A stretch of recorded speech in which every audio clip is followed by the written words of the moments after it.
Welcome to For Your Life, a half hour of lifestyle information and entertainment to inspire you and your family this spring. I'm Stacey Englehart. I love this time of year because the days are getting longer and warmer, and the first greens of the season are finally starting to show. Spring is a great time to dust off the remains of winter and prepare your lawn to look its best. We've recently heard from an expert on all things green and lush, and he's going to help guide us through the rough patches of yard maintenance.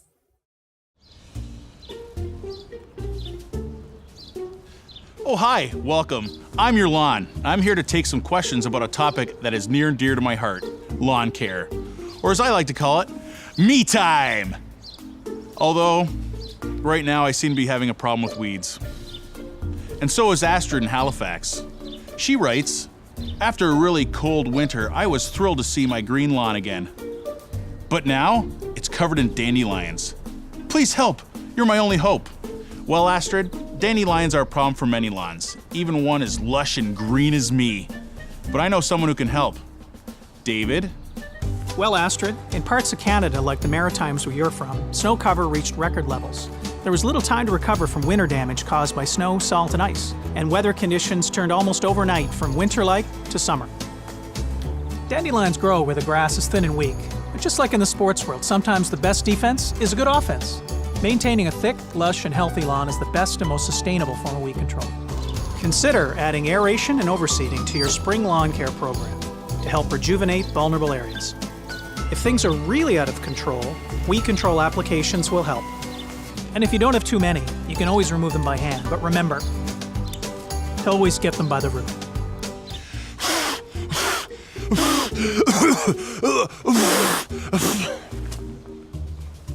I've got a bit of a winter debris issue.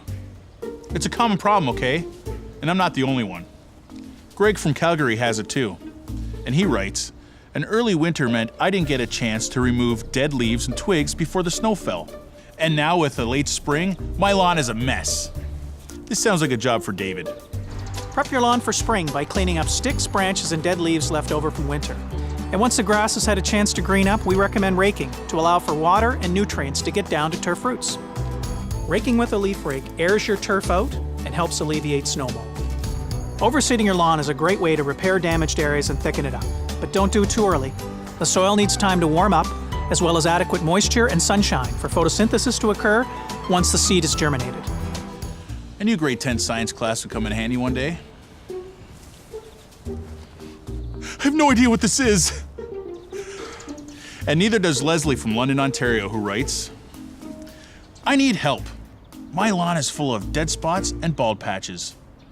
What causes the damage?" Well, Leslie, help. It's okay. We can help. In the hot summer months, the warmth and humidity can cause harmful diseases that affect all types of grasses, not only in Ontario, but across the country. What you're describing sounds a lot like a common lawn fungus called dollar spot. Maintaining a healthy lawn is the best way to combat lawn diseases. What also helps is deep, infrequent watering rather than light sprinkling. And early morning is the best time of day to water. Ensuring adequate fertility will help thicken up your grass and stave off lawn disease. We recommend you mow your lawn at a high level, and if dollar spot persists, contact your local weed man for assistance. Hey, whoa there. Watch the toes. Sorry about that. If you have your own questions or simply want tips on how to create the perfect lawn, visit weedmancanada.com.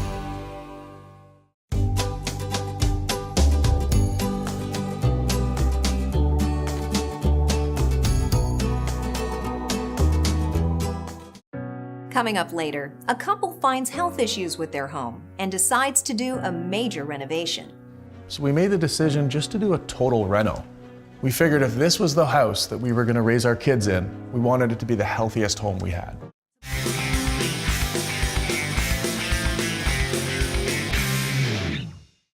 When I think about fashion, changing looks, and changing hairstyles, I don't often think about safety. But safety and sanitation at the hair salon are issues getting more and more exposure. Beauty blogger Janine Falcon has set out to learn tips and tricks we can all benefit from before booking our next hair appointment. Check this out.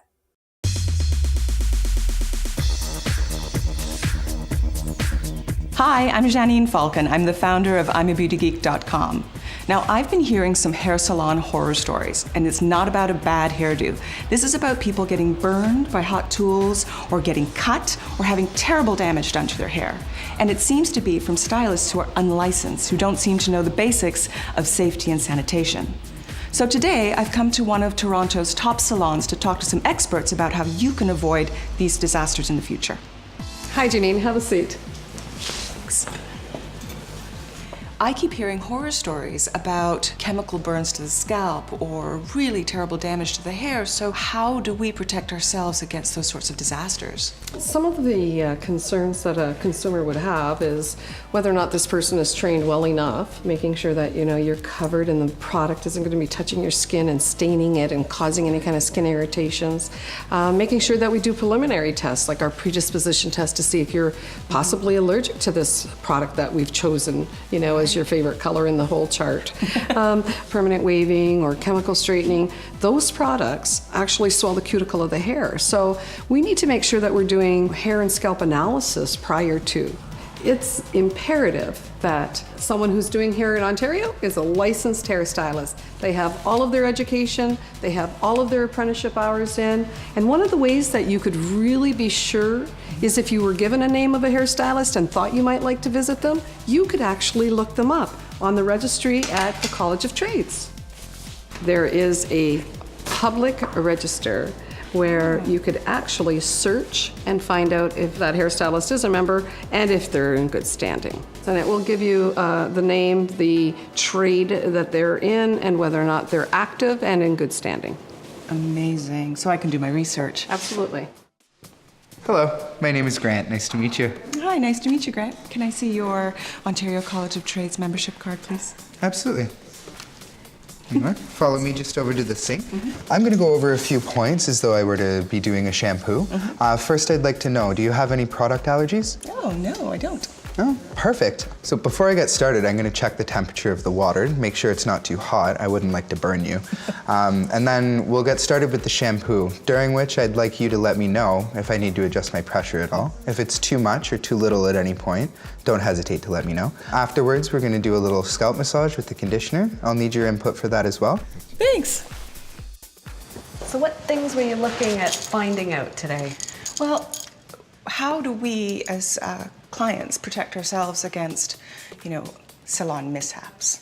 Well, one of the first things you can always do is look for the certificate of qualification hanging on some of the salon walls. Now, if I don't see that on a wall, because I tell you the truth, I've never seen something like that, what are my options? Do I just ask to see it? You could ask to see our membership card. We are legally responsible to carry that with us. We have to do 1,500 hours of in-school training. You get all your basic training there, health, safety, sanitation, and we're going to work an additional 2,000 hours on the job where we'll do additional training and meet different competencies. Is there anything else that I should be looking for at the salon? You want it to be clean, sanitary, and that can start right from the chair when you're coming in for your haircut. So before I get my combs and brushes, they should be stored away in a drawer, clean for when I use them on you. Once I'm done using them, I do want to put them into a container that I know that they are dirty tools. So we're working with our metal implements, scissors, razors. We want to make sure that when we're done using them, we're going to wipe them free of hair, product, debris. We don't want to put these into soap and water and have rust and that on them. So we can either have a spray bottle with alcohol and spray them off with 70% alcohol, or sometimes we have an immersion tray that has 70% alcohol in them, so they're clean for the next guest. Wow, I had no idea there was so much training when it comes to health and safety and sanitation. Thank you. You're very welcome. I have learned so much today. I didn't realize that hairstylists needed to be licensed or how much safety training is involved. And it is so easy to find things out because it's okay to ask questions. Ask your hairstylist if you can see his or her certification. Or you can check the Ontario College of Trades public register. You can see more on my blog, I'mABeautyGeek.com, or you can visit collegeoftrades.ca.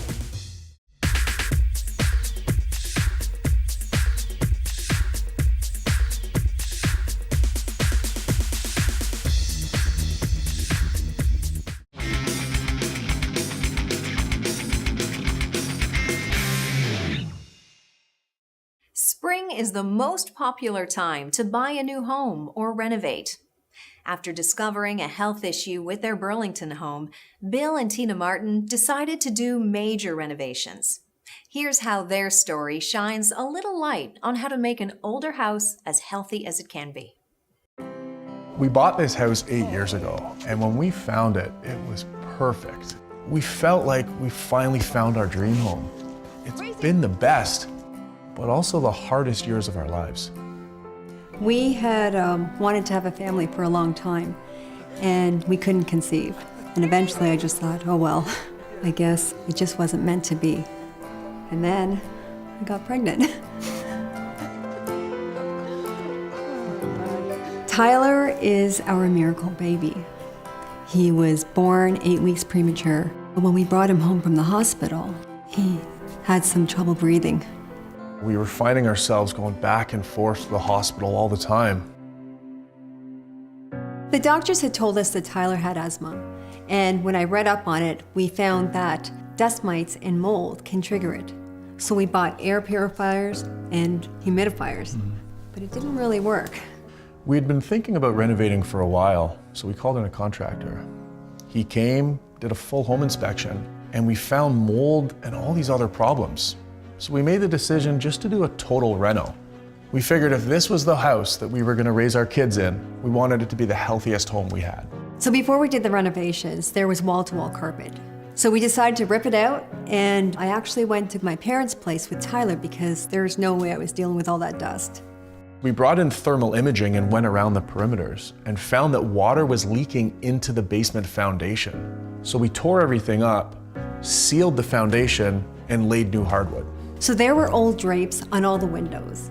We learned that they were just full of allergens. So we decided to get rid of those, and then we cleaned out all the air ducts, put in a brand new furnace with high efficiency filters.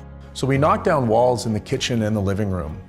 I always thought skylights leaked, but our contractor told us that's kind of a myth from the 90s. And Velux makes a no-leak skylight, so it was an easy choice. I used to complain to Bill all the time about certain areas in our house that were so dark. And now when everyone comes over, they all compliment on how bright it is. So we put solar-powered venting skylights in the kitchen because that's the space with the most humidity. And we found that with that fresh air, it really helped Tyler's breathing. In Tyler's room, the skylight actually has a solar programmable blind, so we can set it to open and shut at certain times. We found it really helped with those Saturday, Sunday mornings where we can sleep in a little bit. The bathroom was really dark, so we installed a skylight called a sun tunnel. Now we don't get the view, but it was really easy to install and it brings in a lot of natural light. It was great for a place that a skylight can't fit. There are huge benefits to having more daylight and fresh air in the house. Tyler is a lot more energized. We get a lot more sleep. And during the summer nights, it's fantastic. We open up the skylight and all that hot air dissipates. And it's just great to have that natural breeze blowing through the house. The way we've renovated our house, it feels like we've brought the outdoors inside. So tonight, Tyler and I are camping out in the living room.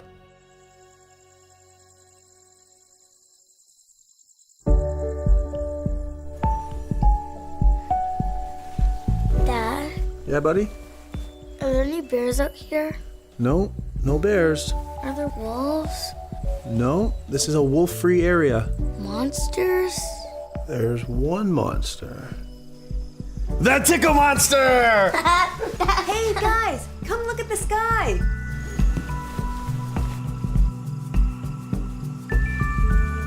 Whoa. Good night, honey.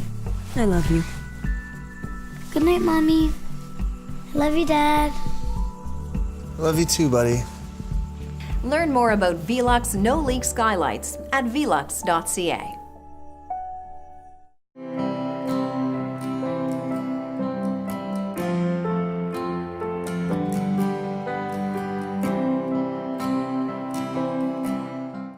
Coming up, make your next trip to the dentist painless with these easy oral hygiene tips. Early detection is key. Learning how to look and feel for oral cancer might just save my life.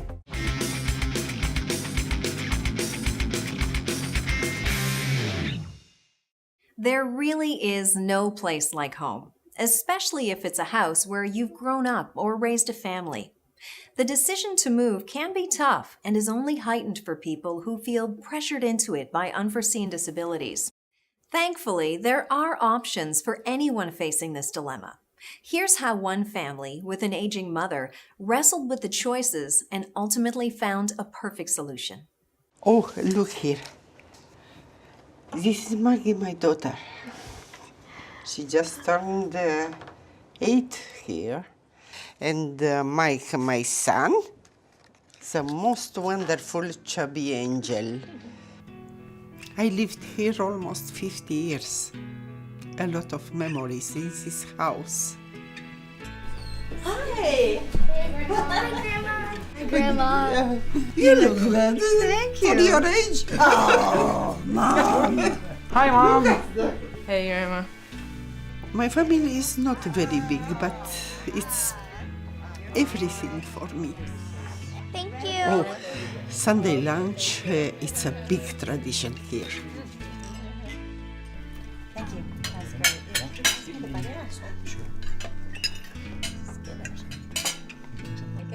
Yeah.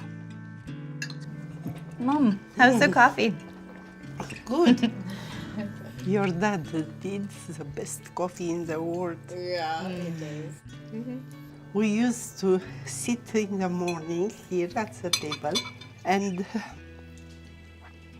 sometimes in the morning I still feel the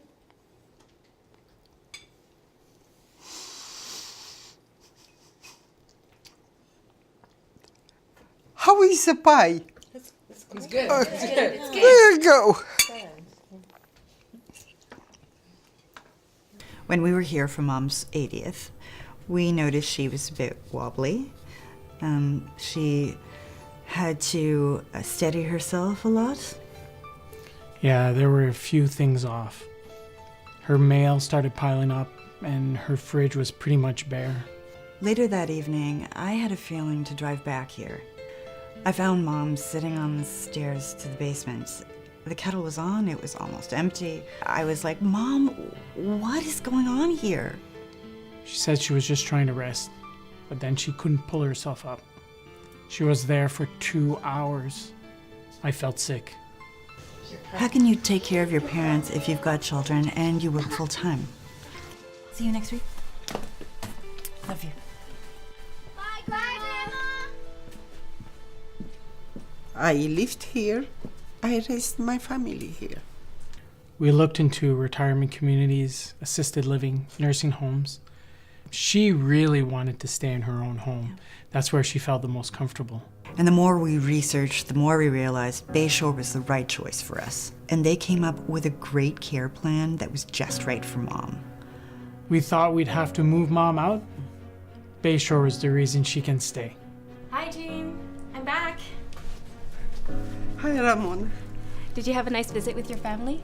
Of course. Here, I got you something. You did this for me? Thank you so much. At certain times in our lives, our loved ones become health challenged and they need care. And Bayshore provides all of the care, services, and any other requirements to make sure they can stay at home instead of being in an institution. Bayshore is so important to Canadians because of the 11,000 employees and associates behind the Bayshore name. Those people are going to do whatever it takes to keep over 150,000 Canadians safe at home any way they can. A story I'd like to talk to you about is that story of my father-in-law, who ultimately became palliative and needed the care of Bayshore. He loved to read and he couldn't read, but he could listen. And that was incredibly important to him. And in the last moments when he was going in and out of consciousness, my mother-in-law cleaned up things, took the book away, and the caregiver gave her a call and said, please, could I have the book back? I know your husband can hear me. I want to keep reading to him for his last hours on this earth. Whether we're providing nursing care to a patient or we're providing other types of home care services, dealing with family members, dealing with issues that come up with the healthcare of Canadians, every Bayshore employee is passionate and caring, and that's an unwavering value in the family. Bayshore has learned over the last 50 years that as healthcare keeps getting better and better for Canadians, it also gets more complicated. And families are overwhelmed by choices that they have to make and the lack of resources that are available. And they need Bayshore to take care of their relatives in their home. Canadians want their health care at home, and Bayshore is going to be there to make sure that's a real alternative for them by allowing them to get out of hospital as soon as they can and stay out of any long-term care institution. Bayshore, proudly helping Canadians since 1966. Learn more at bayshore.ca or call 1-877-289-3997.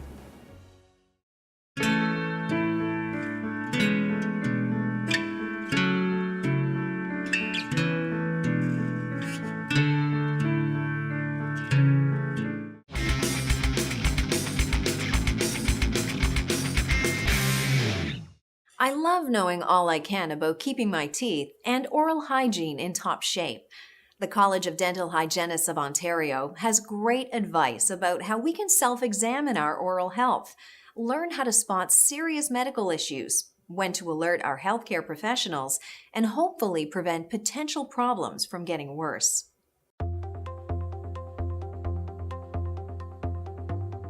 Being a dental hygienist is such a rewarding job. You're helping people protect their health and their smile. We also play an important role in the early detection of many medical conditions, including cancer. Oral cancer is a growing concern, particularly when you're over 40 and male. It's estimated that this year, 4,400 Canadians will be diagnosed with oral cancer, and 1,200 will die from it. The 5-year survival rate for oral cancer is 63%, lower than the rates for prostate, melanoma, or cervical cancers. The most common symptom is a lesion or sore in the mouth that doesn't appear to heal within 2 weeks. The good news is that oral cancer generally responds well to cancer treatment if detected early. In between visits to your oral health professional, self-exam is the key. My name is Lawrence, and my greatest love is golf. My wife would love that I said that. I started to think about doing a self-exam when my golf buddy noticed he had a sore throat and earache. He went to his doctor, who thought he had a throat infection, and gave him antibiotics. And after taking them for a week, he went back because there hadn't been any improvement. He was given a different antibiotic. He thought it might be getting better, but over the next 3 to 4 months, he went back 4 or 5 times to see his doctor before being referred to an ear, nose, and throat specialist. And it took 3 months to get in to see the specialist. Well, he saw the specialist and had a camera put up his nose and down his throat. At first, the doctor didn't see anything, but then he said there was something on the right side of his tongue. It was then that he was scheduled for a biopsy the very next week, and a week later, he was diagnosed with cancer. He had radiation and chemotherapy, and he lost a piece of his tongue and a few teeth. Well, now he goes in to have things checked every 2 months, and so far so good. But that guy could be me. Early detection is key. Learning how to look and feel for oral cancer might just save my life.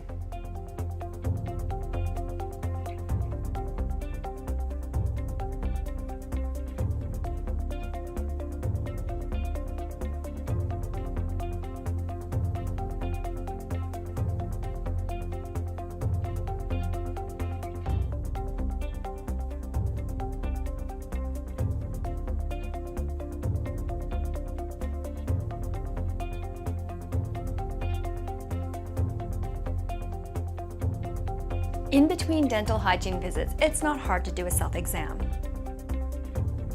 Step 1, tongue. Stick out your tongue and hold the end of it with a cloth to give you some grip. Move your tongue to the right and then the left and look for any red and white patches. Do the same for the top and bottom of the tongue. Use your index finger to feel for any unusual lumps on the sides, top, and bottom of the tongue. Step 2. Lip and cheek. Look around the edge of your lips for any lesions, sores. Using your thumb and index finger of both hands, pull back the upper lip and look for red or white lesions, sores. Using these same fingers, feel for any lumps, bumps. Do the same with your bottom lip. Next, use your thumb and index finger to pull back the right side of your cheek, looking for any red or white patches. Using these same fingers, rub your cheek between them to feel for any lumps or bumps. Repeat on the left side. Step 3. Floor of mouth. Raise your tongue to look at the roof of your mouth and look under it where your tongue rests on the bottom of your mouth for any white and red patches. Using one finger inside the floor of the mouth and another on the opposing surface from the outside, under your chin, feel for any lumps or bumps between your fingers. Step 4. Roof of mouth. Look at the roof of your mouth for any unusual sores or red and white patches. Rub the roof of your mouth and feel for any new or unusual swelling. Step 5. Head and neck. Using all 4 fingers to rub in a circular motion, feel your neck for unusual lumps, bumps, or tender areas. Repeat this on the back of your neck, along your hairline, and behind, under, and in front of your ears. Step 6. Say ah. Press down on your tongue with a tongue depressor or teaspoon. Say ah, and look at the back of your throat, looking for red, white patches or unusual bumps. Step 7. Tell someone. Call your oral health professional and have any unusual findings checked. Early detection is key. For more information or to see the 7 steps again, visit the College of Dental Hygienists of Ontario website at www.cdho.org.